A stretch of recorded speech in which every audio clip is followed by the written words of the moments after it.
How you guys? Me, Super, back with another video. And today I just got to the theater for Superman, and I want to get my review on it. So yeah. So first off, I was really just so you know my thoughts about this movie. Before what it is, how excited I was for this movie. I was really excited. It was my most anticipated movie of the year. It was like around every year there was a movie that I am just over the moon excited for. Really, really excited for. Like I was excited for a lot of movies this year, obviously, but just really, really excited for this was that movie. You know, last year was definitely Wolverine. 2023 was Scream 6. It was like the Batman 2022. 2021 it's No Way Home. But there's many years where I could think of which like that's the movie I was really, really excited for, and this was that movie. So needless to say, I had pretty high expectations. And I think this movie really did deliver. It was a great movie. I love it. I also, this first part will not be getting into spoilers, but then I will get into spoilers. But just as a quick review, I really love this movie. I thought that it was great. I thought that it was funny a lot. And I thought that the casting was amazing. For example, David Cornsword as Superman is probably the best live-action Superman. This movie might have the best live-action Jimmy Olsen. It's kind of right now. It's kind of tied for me between this and Superman Returns, which I also really liked. This is obviously that I've seen. I haven't seen Smallville. I haven't seen Smallville or some of the shows. I haven't seen a Superman live-action show. I don't even know if I've seen the animated one. But yeah, I haven't seen any Superman live-action shows. So this, I can't compare that. But I just watched all the movies in preparation for this, all the live action movies that is. So yeah, he's my favorite live action Superman. This is my favorite Superman movie. I feel confident saying that. Yeah, it is my favorite Superman movie. And overall, it was a great movie. The costumes were amazing. Nicholas Hoult was amazing. Lex Luthor, my favorite Lex Luthor in live action that I've seen, of course.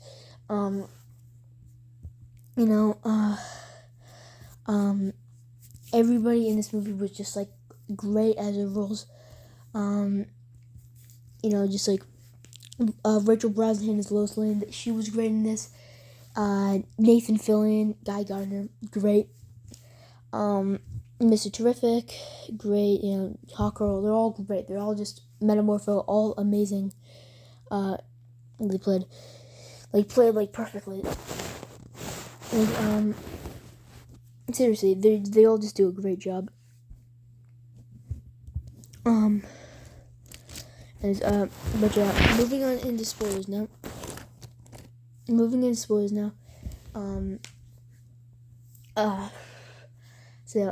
Where to begin? One of the, I don't even know where to start here, but yeah,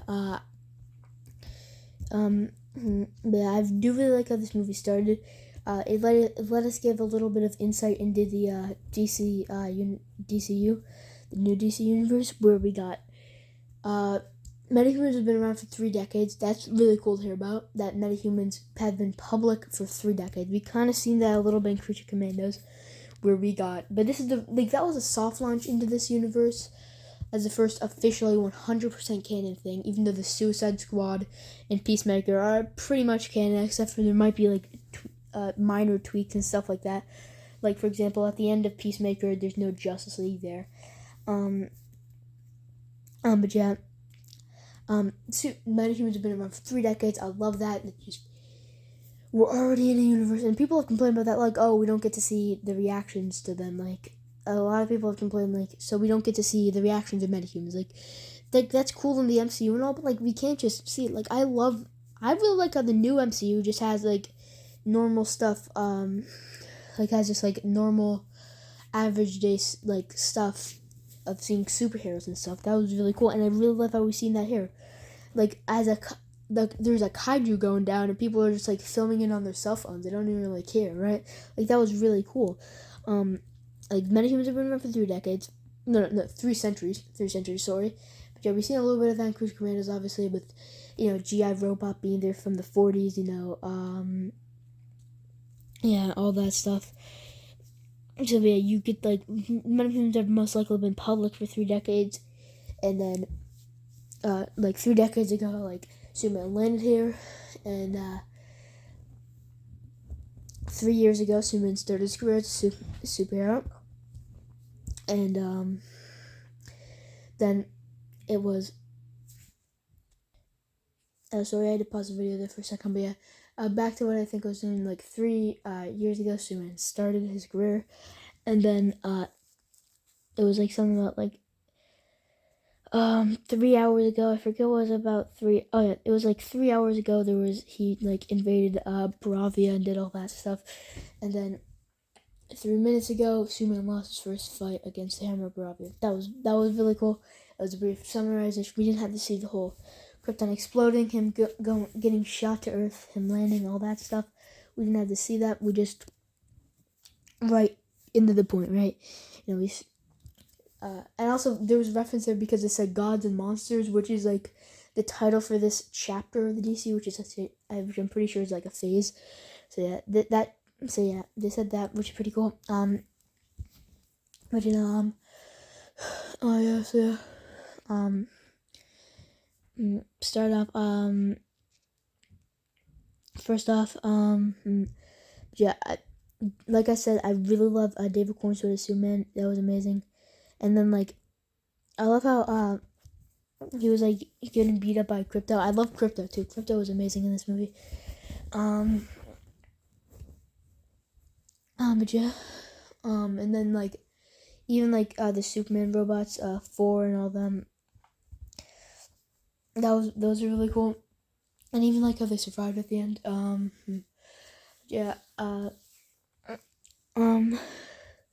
I like how we got right to the point with the Hammer of Bravia, because everybody thought, oh, the Hammer of Bravia.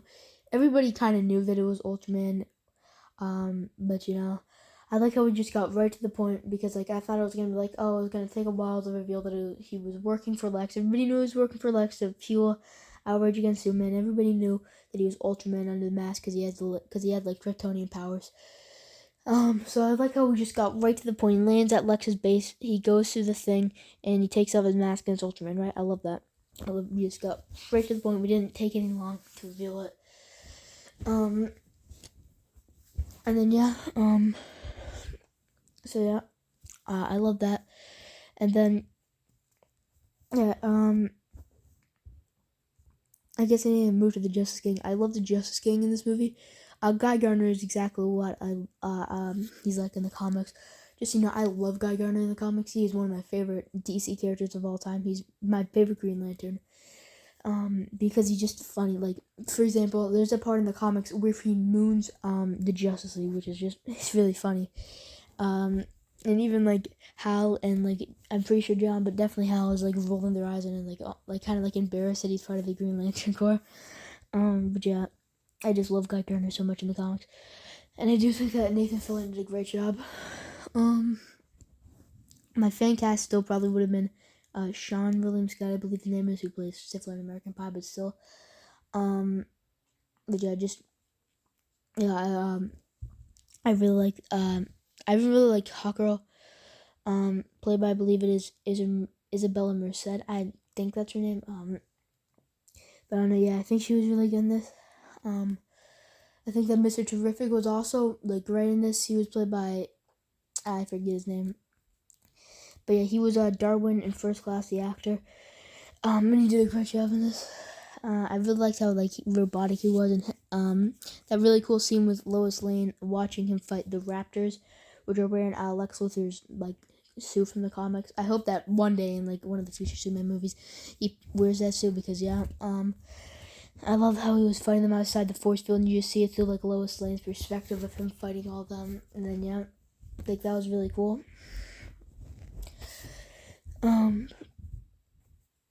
So yeah, and it's a story. I had to pause again for a second. Sorry, but yeah, but the second one, whatever. But yeah, I haven't really liked that Superman. Like I love the scene with Superman and Lois Lane, how he was just getting really angry because like, and people can bitch a lot about that. Like, oh my god, he's like yelling at his girlfriend. That's not Superman. No, but it just shows how he thinks, because he thinks as he thinks the fact, like, he doesn't think about it as he was representing America. He thinks about it as people were gonna die, and I protected them, right?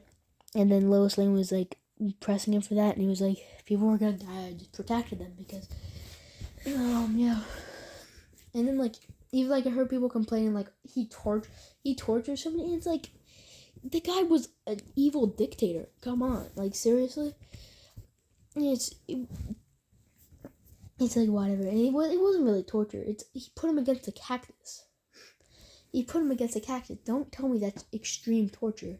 Like, yeah, it must hurt, but, like, it's like at most some pricks. I haven't touched cactus to be fair, but still, it can't be that big of a deal.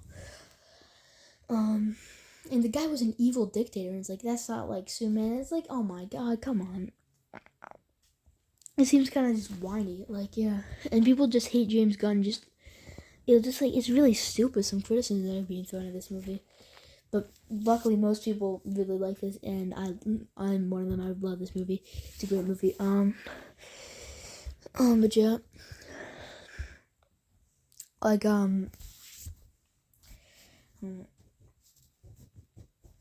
yeah. Also, the whole Ultraman twist. That was pretty obvious. Like, yeah, it was honestly too obvious at points, because, it leaked, like, over a year ago at this point. It gotta be, like, maybe even 2 at this point. It was a long time ago we heard that Ultraman will be in this movie, but not the Ultraman from the comics, which is I believe from Earth 3 version of Ultraman, a version of Superman who runs the crime syndicate, which is Justice League but evil. So yeah. But then, like, but instead of that, he would be a clone of Superman, and then when it was pretty obvious, even by the way that James Gunn was phrasing it, like, Lex Luthor is the main villain of this movie, without directly saying Ultraman isn't in this movie, he's not a clone of Superman. Without directly saying that, it was like, it's Ultraman's in this movie and he's a clone of Superman. And then when the whole thing with when the costume leaked and he had the U, and then when all the toys were called him Ultraman and stuff, it was like obvious. And then yeah, but yeah, he was kind of like Bizarro. I was hoping that it would be Bizarro. I knew it. I was like 90% sure that it was gonna be a clone of Superman, but I was still just hoping that it would be Bizarro. So my brother pointed this out, and it's exactly true. It is just Black Noir from the Boys comic book. Spoilers for the Boys comic book. I guess. But Black Noir in the comic book is a Homelander clone, right? And then he even has a very similar costume, and under it it's a Superman clone. So yeah, it is kind of like weird. But yeah, I was really hoping that it would be Bizarro though, and he was kind of like Bizarro based on the fact that he was like brainless, but still wasn't Bizarro.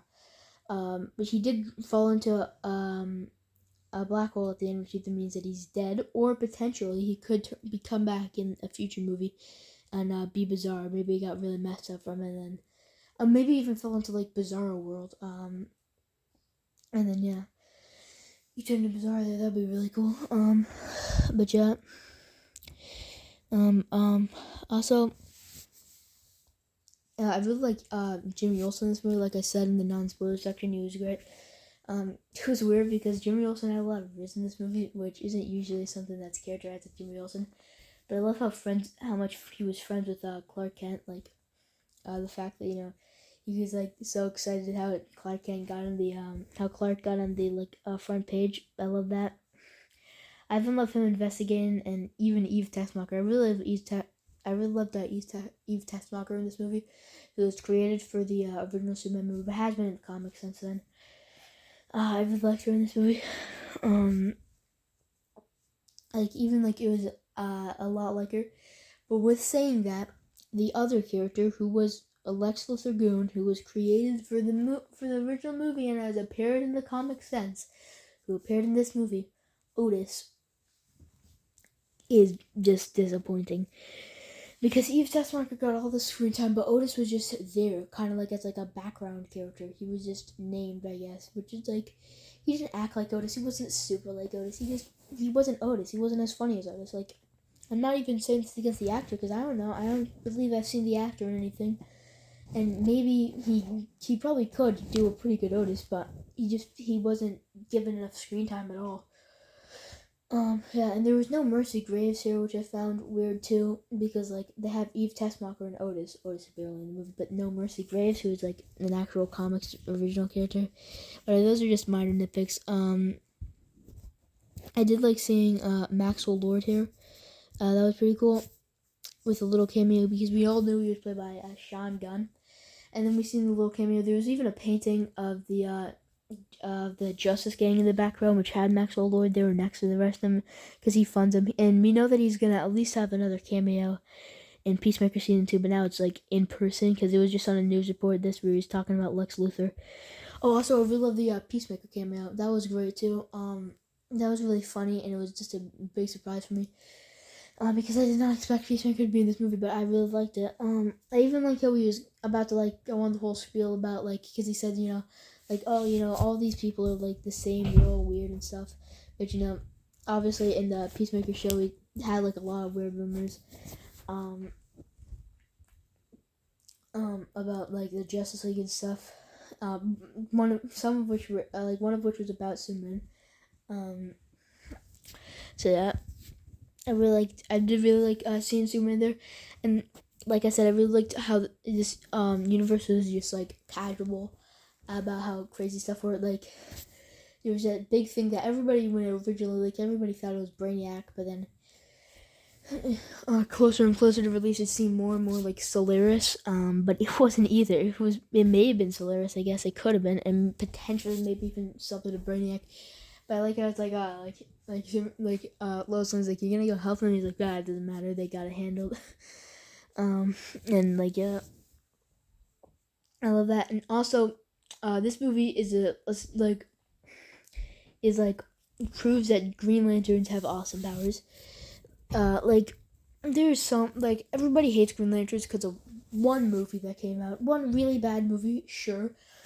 But the Green Lantern brand is so cool. I love Green Lantern so much. He's an amazing, like all the he has such a cool power. I love even then he has a really good movie, Green Lantern First Flight. But like nobody cares about that because it wasn't as big, it wasn't as mainstream. But everybody just cared because the Green Lantern movies, the live action one sucked. And yeah, it did suck. It was a really bad movie. But who cares? It's such a great franchise. And I'm happy that we're getting a Green Lantern show, even if it isn't well. I would have preferred just a big screen movie. Instead it's like a true detective show. That's not okay, I'm gonna let James Gunn talk, but it's kinda weird. But yeah, this one was proving how cool the powers are, like how we use how Green Lantern use the microphone you know what I mean, like the microphone thing to get the people out of the public, and then he used more stuff. Oh, like when he flipped off when he used the middle finger, that was very Guy Gardner too. And then when he was using the baseball bat in the background fighting that alien thing, fighting the other thing. And then yeah, also, I really like the twist that Jor-El was evil here. That was a great twist that I did not see come. Because when it was originally revealed, I thought the ending was gonna be Lex Luthor did actually tamper with the footage and he changed it to make it seem like it was that. But no, Jor-El and his mom. I don't remember his mom's name, but Jor-El was actually evil, played by Bradley Cooper, which is a pretty cool cameo. He was actually evil, and I do like how I really don't like it when when people from Krypton like Jor-El, when they speak English. I understand, and most times it makes sense, and you gotta have them do it because you can't have subtitles for the opening scene. You can't have way too many subtitles there because that people are gonna lose and people aren't gonna be able to see what's happening. But I love it when they speak alien languages. This is I think the first time I've heard about it being used in other stuff, but this is the first time I've ever seen it used, which is really cool because you don't need to have them do that because it's the you don't see the flashbacks of Krypton exploding and all that stuff. So yeah, that was really cool, and I really do like the twist of Jor-El being evil and all that, and I love the moment with Ma and Pa Kent, even though they're barely in this movie. I love that. I love how Jonathan Kent was just like, he was talking to him, and he said like, your parents don't define you. You define yourself, and that was awesome. That was just an amazing Superman moment. Like, yeah, like they got Superman right down. They got Superman so right down here. Like, it was just like, it was great. I love that moment. And then even at the end, I was confused by how like Superman like wanted to see footage of his parents. I was like, oh, like why would you want to see like the footage of evil dictator terrorists, like evil terrorists, like dictators and stuff like that. Like obviously evil people who said that you should kill humans and kill the ones that don't want to be ruled over. But then it was actually like Jonathan and Martha Kent, which is really cool. I don't exactly know how they filmed him. Maybe they just like stalked him throughout his entire life, which is very possible. But still, yeah. I really love this movie. Oh yeah. Now getting into the cameo from the end, I've seen a lot of people like be like, "Whoa, major cameo," and it's like, is it though? Like, did you not expect to see Supergirl in this movie? Because obviously at the end, Supergirl flies down drunk. Supergirl's like, "Where's my dog?" saying that she owned crypto, and that's why he's such like a troublemaker and stuff. But yeah, and she was drunk and she was wearing human clothes, and that's obviously a tease for Supergirl Woman of Tomorrow, because it's not just a tease that she's in the movie. Obviously, that's big enough of a tease, but it's the fact that what they say, like she's like, oh, how Superman says, she likes to go up into space into red sun planets and get drunk, which is what the story Supergirl Woman of Tomorrow is based off, where they're gonna change it for the movie, obviously, because in the book it's like her first time doing it, but obviously now she's done it multiple times. Because in the book the plot is that she turns 21, so she goes up to a red sun planet to get drunk, and then she gets stuck there and has to help a girl out and all that stuff, which is a really cool plot for the book. But yeah, that's gonna be the plot of the next movie, of Supergirl, Woman of Tomorrow, which is the next DCU movie, which I really like. I even like how Metamorpho had to help him out of the cell by him turning into him like making the sun, and then that's how he got out of the cell. That was really cool. I even like how Metamorpho weakened him with kryptonite. Like that was cool and made sense of why Lex Luthor had Metamorpho there, because yeah. And also this Lex Luthor is very evil, like probably like the worst one. But he is the best Lex Luthor in live action that I've seen, obviously. Because yeah, he's like, also like a lot of people are saying, this movie is just a comic book, as a live action movie, which I love. It's really cool. But back on the topic of Lex Luthor, like he is just very evil. Like he kills that one innocent guy who just helped out Superman like twice, because he like gave him food once, and then he also like helped him out earlier in the movie. I like how he was playing Russian roulette, and then he died in the second one. He's like, oh, I thought that would be later, because like everybody did, which is pretty cool. It makes him despicable. He also tortured Krypto. Like I love how Eve Textmacher was like to Jimmy. She was like, he tortured a dog, and Jimmy's like, Jesus. Like that was pretty funny.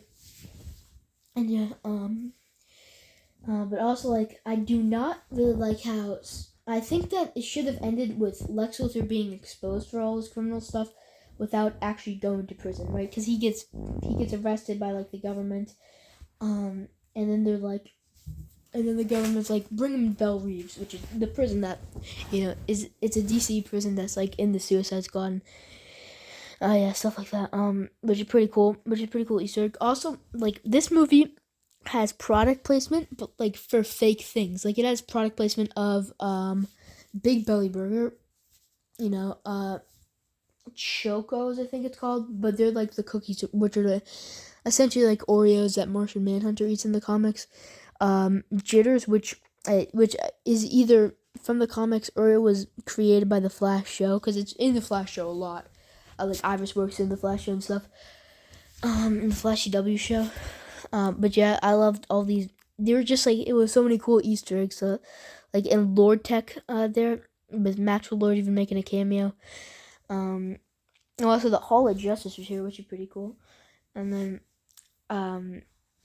yeah. Also talking about like the rest of the, because I've talked about, I talked about Jimmy and Lois, which I love. I don't even think I've talked about Lois that much, but I love Lois in this movie. She was a very good Lois Lane. The only thing was that I wish she had the purple eyes from the comics, which would be hard to do in live action. I understand that they didn't, but it would have been cooler if she did. But yeah, so I love Lois Lane in this movie. I love the relationship with Clark too. But also I love Perry White. He wasn't in it for much, to be fair, but I still really did like Perry White here. And Steve Lombard is exactly what he's like in the comics, even talking to like Clark Drake the same way. Cat Grant I also think was great here. Ron Schrute, I don't even know if Ron Schrute had the line. He was just there. Whatever. Ron Schrute I don't even think Ron Schrute has much of a personality in the comics. But yeah, Ron Schrute. Still, I really liked everybody else.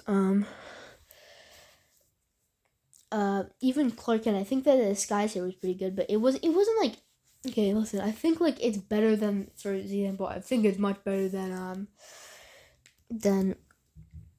Henry Cavill's disguise, but I think it's not as good as Christopher Reeve's disguise, because like I said in my last video, which you should go watch, by the way, that, it's like, that it's not the glasses, it's a misconception that it's just the glasses. Henry Cavill is essentially just the glasses, but it's the fact that he's, first off, it is obviously, the glasses does do something. But then second off, he has a different hairstyle. Most people don't think that Superman has a secret identity. Most people think he just, like, hangs out in, like, the Fortress of Solitude all day, essentially. And then obviously, he wears very baggy suits, so you don't see that he has muscles. He has like a posture where he like hunches down, so people don't see how tall he is. And then obviously he's very clumsy and goofy and acts like a nerd, different voice, all this stuff. And I think that from the little bit we've seen of it, it does kind of seem like that. He doesn't have as much of a, from the little bit we've seen of it, it is pretty good. I do like for this guy still, but it's just not as good as I hoped it would be. It's still very good though. It's just not as good as like Christopher Reeve's. But it's not near as bad as Henry Cavill's disguise, because that was just glasses. But yeah. I'm really excited for the DCU, because yeah. Also, I really okay. First off, I was very disappointed in one of the post-credit scenes. The mid-credit scene was so disappointing. It was literally a shot of like Superman and Krypto on the moon for like 2 seconds. It didn't even look like it was shot as a real movie. It was so stupid. I hated it so much. But then the post-credit scene, I think was really good. I think it was pretty funny, because I like how he's like, it looks a little bit off, and then Mr. Terrific's like, what do you want me to do? Deconstruct it and reconstruct. He's like, oh no, I'm sorry, I didn't mean like that. And Mr. Terrific walks away, and Superman's like, gosh darn, I could be such a jerk sometimes. I love that, because like that's such a Superman thing to say. Gosh darn, I could be such a jerk sometimes.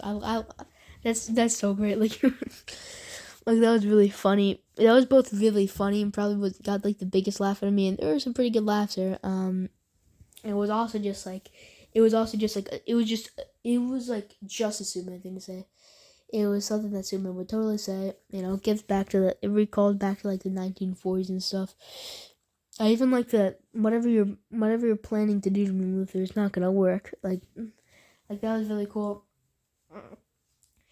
And then yeah. But yeah, so yeah, I think of more things to say. Like I said, I love the costumes in this movie. Like, for example, with Superman's, I think that it's almost a perfect costume. Like, I even like the material it's made out of, but first off, the collar. Don't like the collar. I understand, because, the costumes emerge between many different suits. It has the colors of the most classic suit, the ones in the red trunks and all that stuff. The logo of the Kingdom Come Superman, but with the colors of the classic one. The yellow outline of the Fleischer suit, and the line design and collar of the new 52. I don't like the collar. Even some of the lines gets obsessive. I understand it's a new 52 aspect, but still. But yeah, I love the fact that we got the red trunks here. I love the fact that we got the Superman yellow logo on the back. And like the thing is, I think I've seen way too many people analyze the red trunks. The thing about the red trunks is that first off, I love the red trunks. They're just much more comic booky, and whenever the red trunks are there, it makes the rest of it makes the blueness of the costume pop. It makes the blueness brighter alongside the red, and it gives more red, and it gives more of an interesting design. Also, it just looks really cool. I just love it. And like the thing is, I've seen James Gunn deconstruct it, and I don't 100% understand how he gets the point. And he essentially said that at first he wasn't gonna go with the red trunks. He tried both, but he never got a function or anything why they were there. But until David Cornsbud said, well, maybe they're supposed to look a little silly, so like kids could like understand it more. Which I get. Yeah, that makes sense. It seems like something that Superman would do. And I love the fact that we got the red trunks, but all I'm saying is that that's not really the point of the red trunks in the comic. The point of the red trunks in the comics is that the fact that they just look cool.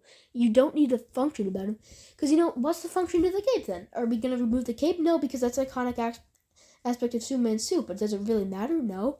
I mean, does the cape need to be there? No, there's no function to it. There's no just like there doesn't need to be a function to the red trunks. There doesn't need to be a function to red boots. There doesn't need to be a function to the logo, for Christ's sake.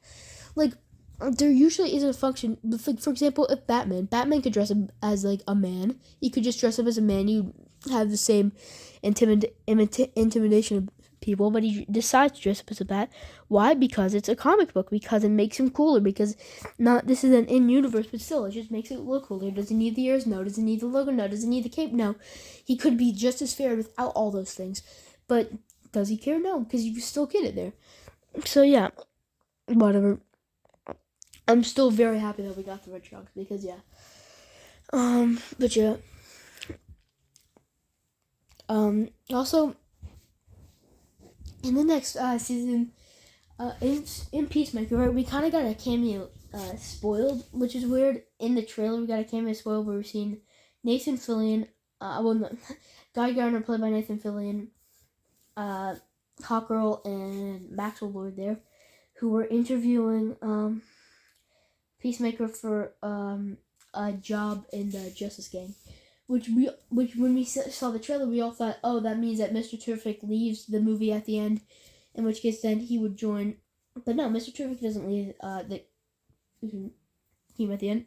He stays. And in fact, they get another member, Metamorpho. So yeah, I guess like they're just trying to expand, which makes sense because 3 isn't a very big team. But then they would have 5, and it's kind of weird, whatever. But yeah, this gives me faith in the DCU, because I think that, this is obviously very good. Oh, also, I'd like the cameo of Rick Flag Sr., even if he was, like, barely in the movie. I do, I thought we were going to set up a little bit more Peacemaker Season 2 with his character being here, but no. I'm pretty sure we do learn that he's the head of Argus now, which I believe that is what he's supposed to be in Peacemaker Season 2. I'm pretty sure he's going to be like the main villain of that, because Peacemaker obviously killed Rick Flag Jr. in the Suicide Squad. So yeah, but yeah. So yeah, I think that's a very interesting villain for Peacemaker Season 2, but he wasn't here much. And also, correct me if I'm wrong, but I believe that one of the people that Lex Luthor was talking to about Ultraman and the Engineer. Oh, also, by the way, if the Engineer is supposed to be a hero, which is supposed to be an anti-hero with the Authority, I will not buy it. I know Superman said, there's still not too late, but she tried to kill Superman first off. She became very close to killing Superman, and then also, she killed all the robots, right? She killed all the Superman robots. That was just downright evil. And then the Superman robots came back at the end, but still, ultimately, that's really messed up. I don't like the engineer at all. He's already a bitch. Whatever. But yeah, correct me if I'm wrong with the whole thing about the engine. When Lex Luthor was pitching the engineer to Rick Flag Sr., and all those other people, I think one of the people there was a character from the Suicide Squad. She worked for Argus, and she was part of the team, which were like monitoring the Suicide Squad's progress through it. And then I'm pretty sure she's the one that whacked Amanda Waller in the head with the golf club, and then got them to not kill like Bloodsport and all in the Suicide Squad, which she was arrested at the end of that, and then we've seen a little bit of that in Peacemaker. She was arrested, and then but now she got a promotion and is like a member of like is now a senator. That's kind of weird. But whatever. I do like the Easter egg there though that she was that, and also there were. I believe. I'm not 100% sure though. Also, there were multiple Easter eggs of people wearing like the same brand of shirt that Rick Flag had in the Suicide Squad with his body and stuff. That was also in Peacemaker and Creature Commandos. But yeah, this is a very interconnected universe, as you can see. You know, there's a character here who's going to be in Peacemaker Season 2. Well, multiple, technically, because, yeah, like, there's, like, 80, because, you know, if you think about it, Guy Gardner, Hawkgirl, Maxwell Lord, Rick Flag Sr., and obviously Peacemaker, they're all going to be in Peacemaker Season 2. Rick Flag Sr. was already in Creature Commandos. You know, Peacemaker was in the Suicide Squad, and also Blue Beetles was getting to her too. Peacemaker was in the Suicide Squad, and then obviously Peacemaker. So yeah, it's a very interconnected universe, which I really like. But yeah, also I really like that moment where Superman was like, "You think I'm alien, but I'm," to Lex Luthor, like, "You think I'm alien, but I'm not. I'm as much of a person as any guy could be. Like I wake up in the morning, I take step after step, like all that." It was just amazing, Superman's speech, because Superman is human. He was raised in Smallville, you know. He's not an alien. And then yeah, but then even I like Lex Luthor's speech, how he was just getting very angry at him, and then I like how Luthor just hops in and starts kicking the shit out of Lex Luthor. Like, Lex Luthor broke an arm there and got all mauled. Like, that was, like, yeah. But yeah. But yeah. I do think that we could have, I think that Ultraman probably should have just been Bizarro. Like, he should have took off the mask and it should have been Bizarro, and then he takes out the costume and he's like wearing the Bizarro Superman. And he's just full on Bizarro for the final act. Unless maybe they're saving him for a future movie, whatever. But yeah, I do like love this movie. I think it's a great movie. But yeah, one of the things is that there isn't really enough Superman villains.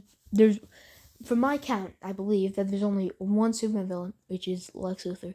Potentially the Kaiju, but I even think that the Kaiju is just made up for the movie, because people have analyzed who that Kaiju is, and they have not.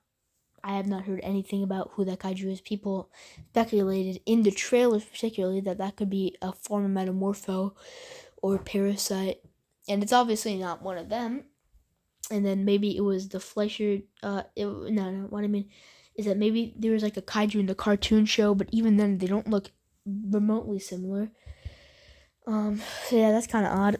But yeah, to my counting, there was really only one Superman villain in this movie. And I know Ultraman isn't a Superman villain. He's a Justice League villain. He runs it with the crime syndicate. Ultraman doesn't personally fight Superman. He's a Justice League villain with the rest of the crime syndicate. So yeah. And then yeah, Lex Luthor obviously is like really the only one. But yeah. But yeah, I could have really used to see one. Also, I know that Metallo was in the Superman prequel novel, which is pretty cool. But yeah.